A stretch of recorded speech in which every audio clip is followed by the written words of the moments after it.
everybody. So today, aside from drinking my coffee, I'm going to be showing you guys how I mount my shocks in.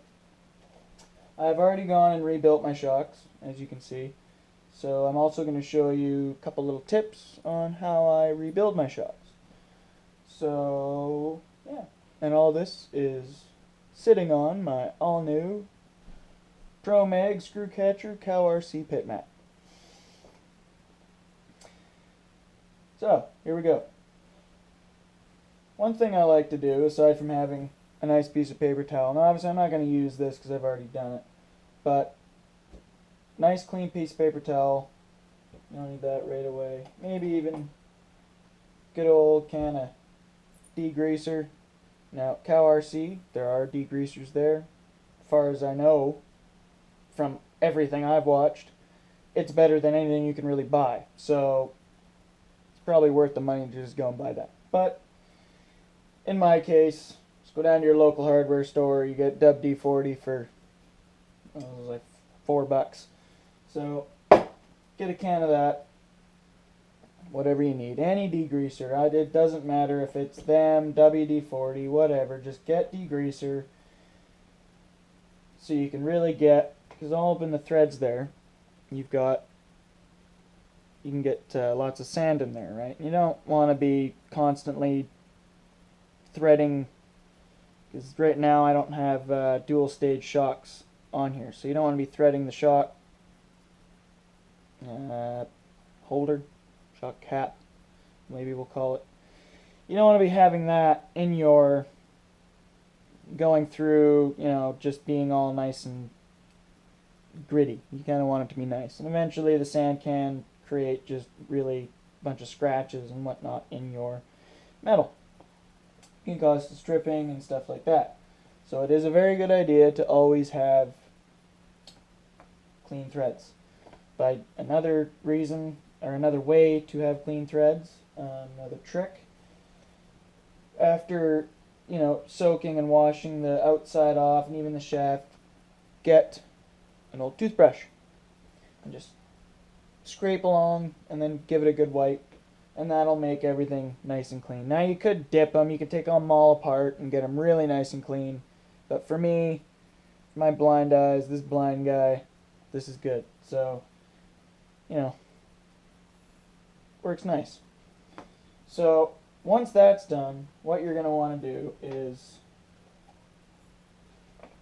have one of these.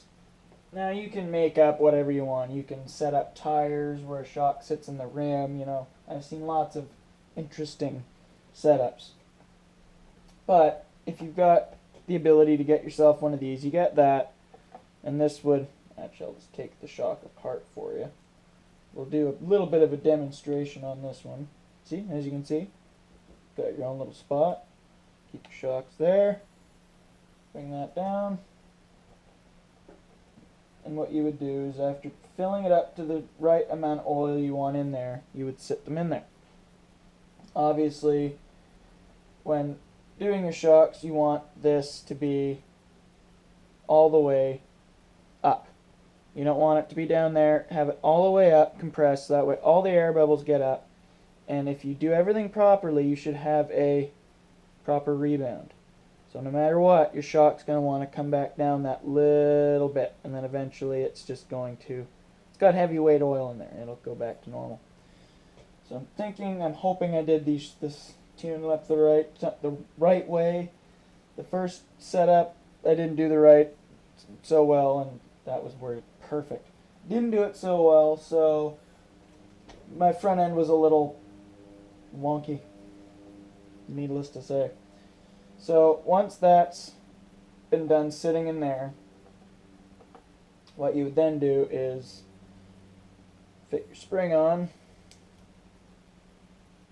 So we'll just do it, like I'll do one here and then the other one's still sitting there. So you got one shock sitting in there, that's getting all the air bubbles out. Again, the shaft should be all the way up, so it's just not going to sit all the way. So once that's done,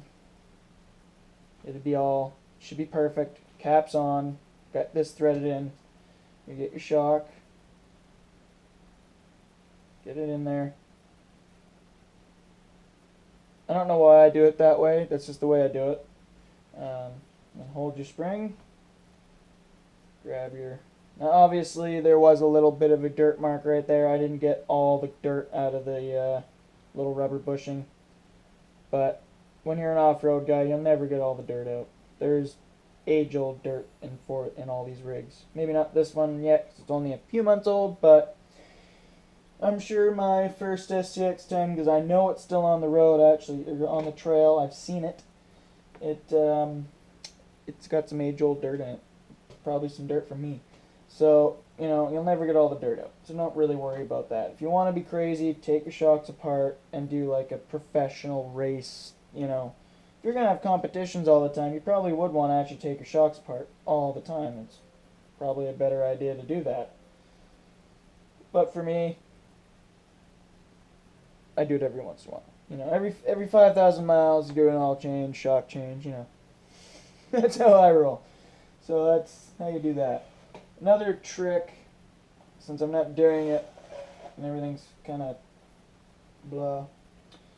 Well, not really, but you know what I mean. You're going to have a couple tires. So there's a tire, there's a tire, right? So you've got your two tires, roughly like so. And after doing that, what you're basically going to do, I'm just going to see if it's going to sit. That's how I get all the oil out. You let them sit for about 2 minutes, whatever. Again, compressed. But that's how all the oil gets out of the shock. I probably just created an air bubble by doing that. That shock wasn't most perfect. But anyway, that's how I get all the oil out. Get them on about a 45 degree angle at least, and then just, like, it even works like this because the shock sits up a little bit. But you kind of want to get that more so it all comes out. You don't want any old oil and grease in there. Get your shock working all not fully right. So, now that you guys have seen kind of how I'm doing, and by the way, Team Associates, 60 weight oil. That's right, 60 weight oil. Ooh, ooh, ooh. There you go. That's the shock oil I use. Another trick you can do that I didn't do on this one, but I do on the, you know, every 10,000 miles. Get some marine grease. Take your shocks apart. You know how we all are. We like to go through water and stuff. Get it all apart right in there. Get those threads and seal covered in some marine grease. Just get your shaft and the rubber. Your rubber seal there, get some grease on there, just to, you know, keeps everything lasting, right? So that's something I like to do there. Keep my shocks going good. Realistically, these shocks, being a couple of months old now, I've run them pretty hard now. Pretty damn hard, actually. They're holding up. You know, all you guys are saying, there's a few guys out there I've heard, you know, oh, they're the plastic end King shocks, they're just knockoffs. These are not. King actually sponsored these shocks. So I just didn't put the stickers on them. I didn't get the sticker pack with my Axial. The hobby shop apparently decided to take the stickers. But that is neither here or there. I just didn't get stickers. But these stay on the shaft. Metal doesn't. These do. So I have no complaints with these plastic and King shocks. And there's even plastic inside. So no complaints. Run them good. The only thing I would recommend is just throwing bigger shocks in the back. There's nothing wrong with them, but the truck needs more travel in the back. I think it would help with the flex, because it gets to the point where it's going to tip. Bigger shocks, give that little more flex. Maybe I could be wrong. But we are now going to get the shocks mounted in. So, I'll be right back. Alright, people. Let's get these shocks in. So first we will start with the lower. Let's actually set this up a little better so I can see what I'm doing.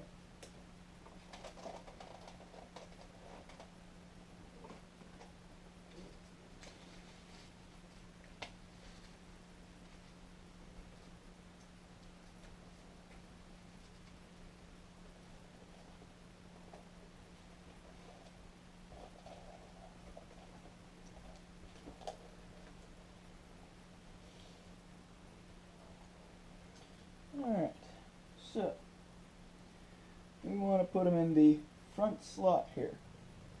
You guys can see what I'm doing. Hopefully you can.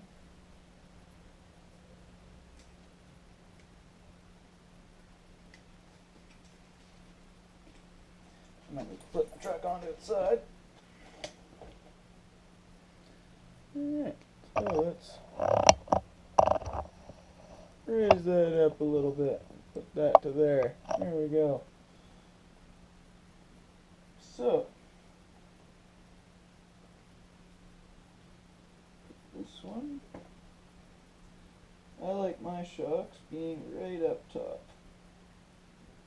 Right on the front hole. I'll show you what hole I talk about. Find a hole, because every guy knows sometimes you just can't find a certain hole. Where's the hole?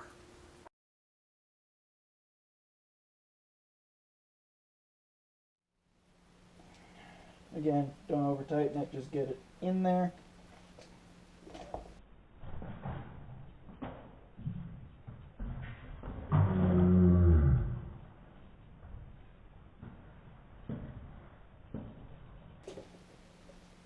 Of course, coffee went everywhere. Okay. Yeah, just lost like a quarter of my coffee.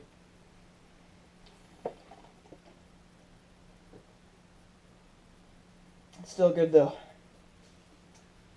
I need to figure out a better place, so like right there. That's where the coffee's gonna stay. Okay, back to the truck. So now what we're gonna do is the top. So again, or the other side, sorry.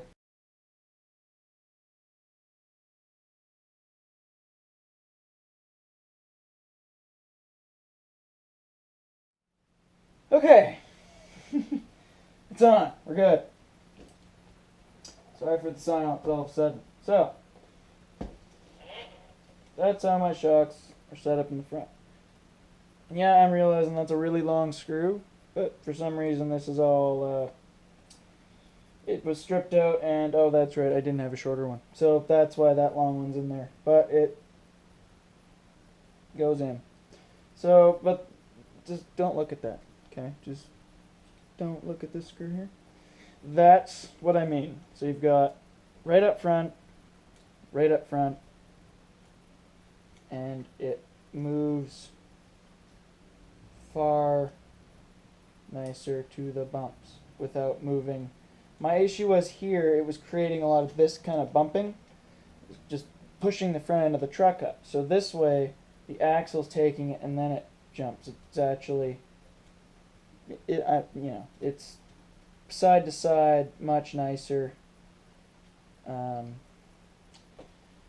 Yeah, so that's how I set up my shocks. But this is the first run with the 60 weight oil. Before it was actually just hydraulic oil, so it's like 10 weight, if that. So that's going to be a first on that one. Savox servo. Doing good. Racer's Edge metal locking servo horn. Doing great.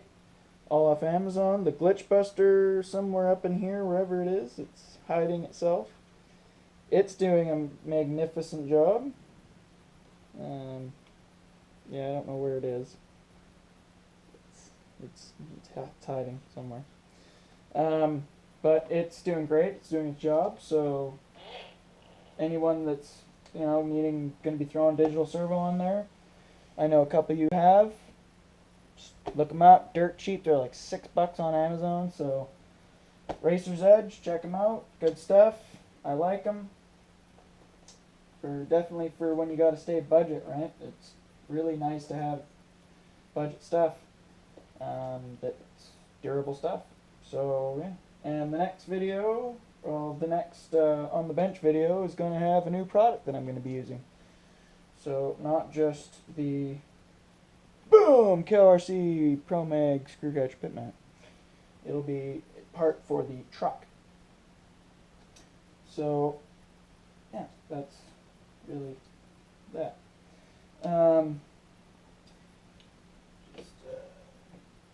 a couple other things. I've shown videos. It's always nice to have this right here. It's better to have this as well. Makes it really easy to just go on, especially in the trail, especially if you've got other people working on stuff and you only have like, well, I have more than one socket, but you know what I mean, you don't have that nice little one to use or something. Twist it right in your hand like that. It gets the tire on there. Yes, you will have to tighten them up. If you don't, your nuts will come loose. These do not crank. They don't put enough torque, on the wheel nut itself. So once you've got that all set up, one more. Oh, I dropped it. Failing, guys. I'm failing on this video. You have to edit the shit out of it. I'm just gonna go ahead and just say that one. Got some coffee spillage. We've got dropping stuff. Got having to figure out why the shock wasn't going in. Oh, my fault, obviously, but you know, I'm the blind guy. This is all brought to you by the blind guy. So yeah, I'm the blind guy. Okay. Anyway, so you get that all ready, and of course set on my That's tight. That's tight. Now you don't like crank him, but just good. Like just I'd say I don't know. I'm not going to go on the torque end of things, but just more than finger tight, just that extra crank in. Kind of like your, torque in your wheel nuts. You want that extra little bit of torque on there so they stay. Mine generally do not fall off, unless I'm doing a lot of donuts, which sometimes they will fall off. So, there you go, guys. There is the look of the bomber. Doing its setup. Just like that. Tools off here. Whatever this little screw is out of here. That's the setup we run. And by we, I mean me. Right there. That's about it for the truck. Cow RC. Check out their pit mats. Lubricants, degreasers. Pit lamps. Tons of stuff. Check them out. Awesome company. And finally, you guys are probably noticing you're not seeing the rcMart media badge. I am no longer a representative or publisher. Just thought I'd throw it out there. I did not leave for any bad reasons or anything. There was just, I had to make a couple choices. I made a choice, and yeah. But to all you out there that are interested in them, still go. I have no, I'm not going to send any bad way or anything bad. They're still, Stephen Porter, great guy. Any guys have any questions, you contact Stephen Porter. He will help you with anything you need help with. Same with any of the guys on there. But, yeah, just had to get back into the direction I was going before. And, yeah, just some other reasons that yeah. But, it's okay. I'm still here. But that's the bombshell. That's it. Stay tuned for the next run video, which there might be one coming up in, say, I don't know what date. So, yeah. Crane. Duck. This is brought to you by Quak RC. Keep it real. Later, everybody. Happy trailing.